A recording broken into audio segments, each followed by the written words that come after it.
एक छोटा सा कस्बा था। गलियों में बच्चों की हंसी गूंजती, पुरानी इमारतें खामोश खड़ी रहती। उन्हीं इमारतों में एक थी सरकारी स्कूल की बिल्डिंग, जो आधी टूटी हुई, झड़ती हुई सी थी। उस स्कूल की तीसरी मंजिल पर एक पुराना कमरा था जिसे कोई इस्तेमाल नहीं करता था, क्योंकि वहां तक जाने वाली सीढ़ी बार बार टूट जाती थी। हर कोई कहता, यह सीढ़ी ठीक ही नहीं हो सकती, इस रास्ते पर चढ़ना बेकार है। लेकिन उसी स्कूल में पढ़ता था आदित्य, 15 साल का, जिसके सपने बड़े थे। उसके पास न अच्छे कपड़े थे, न बड़े साधन। उसके पास सिर्फ एक फटी पुरानी ड्राइंग की कॉपी और 4 रंगों की पेन थी।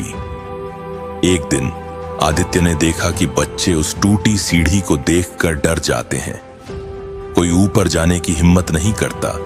आदित्य ने सोचा, अगर मैं इस सीढ़ी को ठीक कर दूं, तो हर बच्चा उस कमरे में जाकर पढ़ सकेगा, किताबें रख सकेगा, शायद वही जगह किसी का सपना पूरा कर सके। लेकिन उसके पास औजार नहीं थे, पैसे नहीं थे। उसने ठान लिया कि मैं खुद कुछ करूंगा।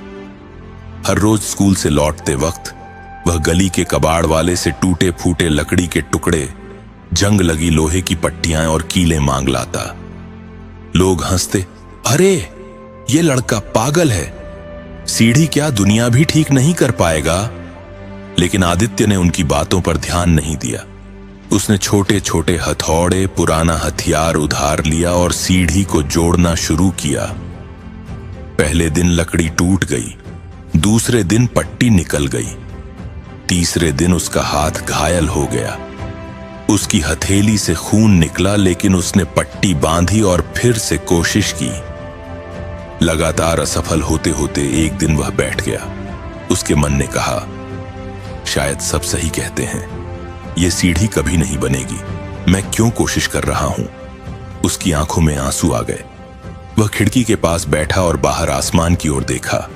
बारिश की बूंदें गिर रही थीं और तभी उसे मां की आवाज याद आई, हिम्मत हारना सबसे आसान है बेटा, लेकिन टिक कर मेहनत करना ही इंसान को असली बनाता है। उस रात उसने ठान लिया कि अब चाहे जो हो जाए, सीढ़ी पूरी करेगा। अगले दिन उसने लकड़ी के साथ साथ सीमेंट, मिट्टी और लोहे की पट्टियां मिलाकर एक नया तरीका निकाला। धीरे धीरे उसने सीढ़ी की हर दरार भरनी शुरू की। लोग फिर हंसे, ये लड़का वक्त बर्बाद कर रहा है।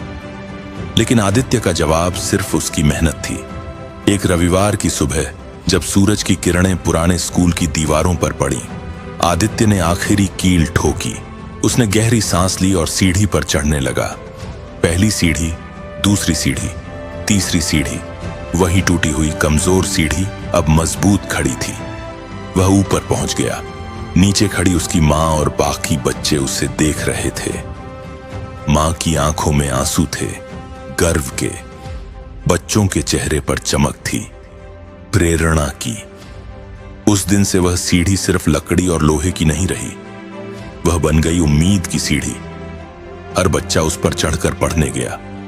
लोग कहते, आदित्य ने सिर्फ सीढ़ी नहीं बनाई, उसने हमें यह सिखाया है कि हार मानना आसान है, लेकिन कोशिश करने वाला इंसान कभी हारता नहीं। जिंदगी में कई बार हालात सीढ़ियों की तरह टूट जाते हैं। लोग कहते हैं यह ठीक नहीं हो सकता, लेकिन अगर तुम टिके रहो, कोशिश करते रहो, तो एक दिन वही टूटी हुई सीढ़ी तुम्हें सबसे ऊंचाई तक ले जाएगी।